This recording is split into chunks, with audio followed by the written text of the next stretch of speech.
everybody. My today's topic is the age of revolution 1830 to 1848. हमने हमारे previous video में देखा था कि किस तरीके से सोसाइटी जो थी वो ग्रुप के अंदर आइडियोलॉजी के साथ साथ चेंज हो रही थी, कन्वर्ट हो रही थी। कुछ मिडिल क्लास लोग, बिजनेसमैन जो थे वो लिबरलिज्म को फॉलो करने लग गए थे। फ्रीडम चाहिए था उनको, पार्लियामेंट्री फॉर्म ऑफ गवर्नमेंट चाहिए था। तो उसी सोसाइटी के अंदर कुछ लोग ऐसे थे जो मोनार्कियल फॉर्म को लाना चाह रहे थे वापस। आपने देखा ना फ्रेंच रेवोल्यूशन के अंदर किस तरीके से लुइस को हटा दिया गया, है ना। बॉर्बन डायनेस्टी से रिलेट करता था, वो उसको हटा दिया, रेवोल्यूशन किया, फिर कॉन्स्टिट्यूशन लाने की कोशिश की गई। तो वो सारी चीजें जो हो रही थी सोसाइटी के अंदर, तो लोगों को, कंजर्वेटिव ग्रुप जो था उसको ये लग रहा था कि हमें मोनार्कियल सिस्टम को वापस लाना चाहिए। ठीक है, अब ये लाना चाहिए और वो लेकर भी आ गए। नेपोलियन को हराया, नेपोलियन को हराने के बाद ट्रीटी ऑफ वेना करी। यूरोपियन पावर्स कहलाई जो कंट्रीज है ना, उन्होंने ट्रीटी ऑफ वेना करी, जिसके अंदर Austrian chancellor Metternich, Duke Metternich, उन्होंने क्या किया था, होस्टिंग की थी। और फिर ट्रीटी ऑफ वेना के अंदर बहुत सारे एरियाज को एक दूसरे में मर्ज कर दिया गया जो कि नेपोलियन के द्वारा जीते गए थे। तो ये सारी चीजें सोसाइटी के अंदर हो रही थी। तो अब 1830 तक आते आते क्या हुआ अपन वो देख रहे हैं आज। Metternich remark, when France sneezes the rest of Europe catches cold, explain। ये क्वेश्चन घुमा के इस तरीके से पूछा जाता है एक्चुअली कि 1830 और 1848 का जो एरा है उसके बारे में बताइए। तो वो नहीं बोल के इसमें जो एक सेंटेंस आ रहा है, when France sneezes the rest of Europe catches cold, ये स्टेटमेंट भी मैटरनिक ने दिया था। मैटरनिक ने एक और स्टेटमेंट दिया था गुजिपी मजीनी के लिए कि वो एक डेंजरस एनिमी है ना, सोशल ऑर्डर के लिए। तो सेम एक और सेंटेंस इन्होंने दिया, उससे रिलेटेड क्वेश्चन पूछा जाता है। तो उन्होंने ये स्टेटमेंट क्यों दिया कि जब कभी भी फ्रांस को छींक आती है तो पूरे यूरोप को सर्दी जुकाम हो जाता है। ऐसा क्यों बोला? देखिए, ऐसा इसलिए बोला होगा, आंसर पे बाद में चलते हैं, पहले थोड़ा सा डिस्कस कर लेते हैं। ऐसा इसलिए बोला था क्योंकि जब कभी भी रिवॉल्यूशन की स्टार्ट हुई है ना, वो स्टार्ट हुई फ्रांस के अंदर। फिर फ्रांस में जब ये चालू हुआ, लोगों ने किंग को अपोज करना चालू किया, कॉन्स्टिट्यूशन लाना चालू किया, चेंजेस लाना चालू किए। तो वो जो फ्रांस के अंदर सारे चेंजेस हो रहे थे, वो आसपास की जो टेरिटरी थी फ्रांस के, ठीक है, उनमें भी वो फीलिंग आ जाती है कि नहीं, हमारे साथ ऐसा क्यों नहीं होता है, हम क्यों नहीं स्टेप लेते हैं, है ना। तो ये चीज उन लोगों में भी आने लग गई थी। फिर नेपोलियन आया, नेपोलियन ने बहुत सारे चेंजेस किए, बहुत यूनिफॉर्म सिस्टम लेकर आया, ट्रेडिंग के, आर्मी के। तो लोगों को ये लगने लगा कि अरे यार हमारी टेरिटरी के अंदर क्यों नहीं होता है। तो वो लोग भी क्या करते थे, फिर रिवॉल्यूशन करना चालू कर देते थे। मतलब फ्रांस के अंदर जो नेशनलिज्म देखने को मिलता था, वो लोग उस दूसरी टेरिटरी के जो लोग थे वो इतने प्रभावित होते थे कि वो सेम चीज अपने यहाँ पर करने की कोशिश करने लग जाते थे। इसीलिए मैटरनिक ने ये स्टेटमेंट बोला था that when France sneezes, the rest of Europe catches cold। ठीक है, चलिए अब इसको लिखना कैसे, अगर ये क्वेश्चन आता है तो। The first upheaval took place in France July 1830। सबसे पहली काया पलट जो फ्रांस में हुई ना, वो जुलाई 1830 में हुई थी।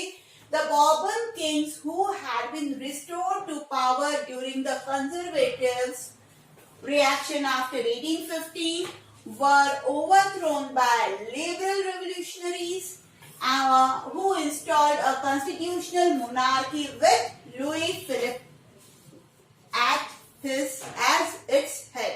अब समझना इस चीज को, एक सेंटेंस के अंदर बहुत सारी बातें बता दी गई। हुआ ये था, जब कंजर्वेटिव्स आए थे तो उन्होंने ना ट्रीटी ऑफ वेना के तहत बॉर्बन डायनेस्टी को वापस रिस्टोर करने की बात कही।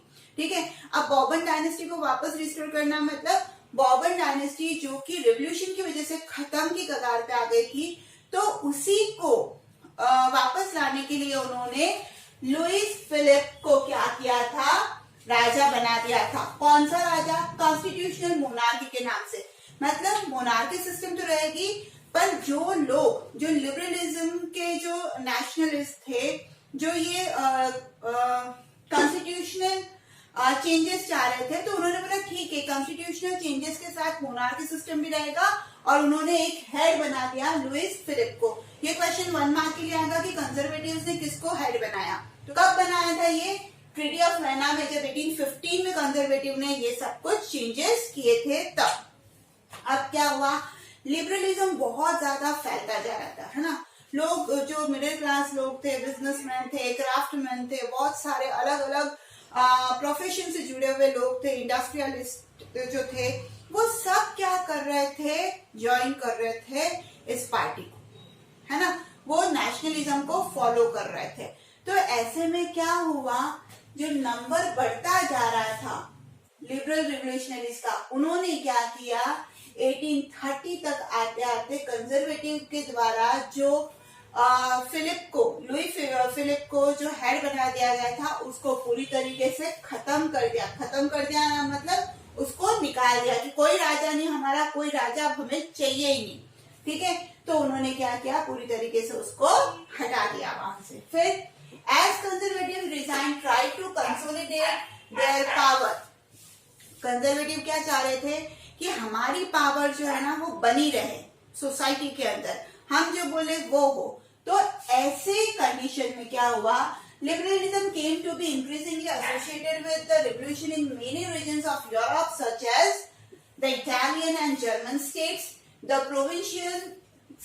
provinces of Ottoman Empire, Ireland and Poland. अब क्या हुआ कि यहाँ पर कंजर्वेटिव कोशिश कर रहे थे कि हमारी पावर बनी रहे, बट जो लिबरलिज्म था ना वो इस कदर फैल रहा था, लोगों को इस तरीके से अट्रैक्ट कर रहा था कि वो रिवोल्यूशन वापस हो रहे थे। और इन रिवोल्यूशन की वजह से दूसरे जो यूरोप के एरिया थे, फ्रांस में हो रहा था, बट दूसरे जो यूरोप के एरिया थे जैसे कि द इटालियन और जर्मन स्टेट्स थे, पोलैंड था, ठीक है, ऑटोमन एम्पायर के जो पावर के नीचे जो छोटे छोटे टेरिटरी थी वो सब रिवोल्यूशन करने पे आ गए, क्योंकि फ्रांस में चालू होता था, उसको देखकर दूसरे जो स्टेट्स थे ना वो भी रिवोल्यूशन करने लग जाते थे कि हमें फ्रीडम चाहिए। फिर क्या हुआ, द जुलाई रिवोल्यूशन। अब ये जो जुलाई में रिवोल्यूशन हुआ 1830 में, तो उसमें क्या हुआ, sparked an uprising in Brussels which led to Belgium breaking away from the United Kingdom of the Netherlands. हुआ ये था कि ट्रीटी ऑफ वेना के अंदर बेल्जियम को, स्पेशल मैं बोल सकती हूँ कि बेल्जियम को क्या किया था, नेदरलैंड को दे दिया गया था। बट जैसे यहाँ पर फ्रांस के अंदर रेवोल्यूशन चालू हुआ, फिर दूसरे छोटे छोटे और स्टेट्स के अंदर, प्रोविंसेस के अंदर जब चालू हुआ रिवोल्यूशन, तो यहाँ पर ब्रुसेल ने भी क्या कर दिया, रिवोल्यूशन कर दिया, जिसकी वजह से नेदरलैंड से बेल्जियम और ब्रुसेल को क्या करना पड़ा, अलग करना पड़ा, उनको अलग से इंडिपेंडेंट घोषित करना पड़ा। बट उसके पीछे भी बहुत सारी स्टोरी है, अभी आपको यहीं तक ध्यान रखना है। द एज ऑफ रिवोल्यूशन 1830-1848 पे बनते हैं 2 क्वेश्चन, एक क्वेश्चन आपके सामने है, ठीक है। तो चलते हैं दूसरे पे, ओके, चलिए, ओके। अब कंटिन्यूएशन में हम देख रहे हैं the Greek war of independence. अब क्या हुआ था, पूरे यूरोप के अंदर रिवोल्यूशन हो रहे थे अलग अलग स्टेट में। तो एक यहाँ पर इंसिडेंट ग्रीस का भी आपको दिया गया है, और ग्रीस के जो लोग हैं वो ग्रीक, ठीक है। Greece had been the part of the Ottoman Empire since the 15th century. ये बोला गया था कि ग्रीस के ऊपर जो है ना कंट्रोल था वो ऑटोमन एम्पायर, जो कि एक मुस्लिम डायनेस्टी थी, ठीक है, मुस्लिम पावर थी, उसका डोमिनेंस था, एम्पायर उस पर चलता था 15th सेंचुरी से। The Greek wanted freedom from the Ottoman empire. अब ग्रीक जो थे वो क्या चाह रहे थे कि हमें ये जो ऑटोमन एम्पायर है, जो मुस्लिम एम्पायर है, इससे हमें क्या मिले, फ्रीडम मिले, ठीक है। Therefore, the growth of revolutionary nationalism in Europe sparked of the struggle for independence among the Greek, which began in 1821. हो ये रहा था कि फ्रांस में रेवोल्यूशन हो रहे थे, है ना, उसको देखकर लोग प्रभावित हो ही रहे थे। तो यहाँ पर क्या हुआ, नेशनलिज्म की फीलिंग ग्रीक में भी आने लग गई, ठीक है। और उन्होंने क्या डिमांड करी, स्ट्रगल की डिमांड, इंडिपेंडेंस की डिमांड चालू कर दी। उसके लिए स्ट्रगल करना चालू कर दिया। और ये स्ट्रगल कब स्टार्ट हुआ? 1821। Nationalists in Greece got support from other Greek living in the exile and also from many Europeans who had sympathies for ancient Greek culture. अब क्या हुआ कि जो ग्रीस के अंदर रहने वाले लोग थे, है ना, कुछ जो इसको ऐसे समझते हैं, बहुत से ग्रीक ने जब है ना इंडिपेंडेंस के लिए स्ट्रगल किया था तो उनको है ना एक्साइल कर दिया गया था, उनको देशद्रोही बताकर निकाल दिया गया था। वो रहते ग्रीस में ही थे, बट वो देशद्रोही के नाम से जाने गए थे।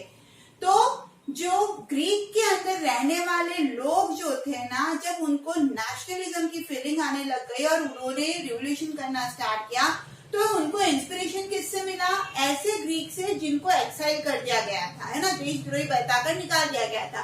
तो उन लोगों का सपोर्ट उनको मिला, इंस्पिरेशन उनसे मिलने लगी। साथ ही साथ में ऐसे बहुत से यूरोपियंस थे जिनको ग्रीक कल्चर से बहुत सिंपैथी थी।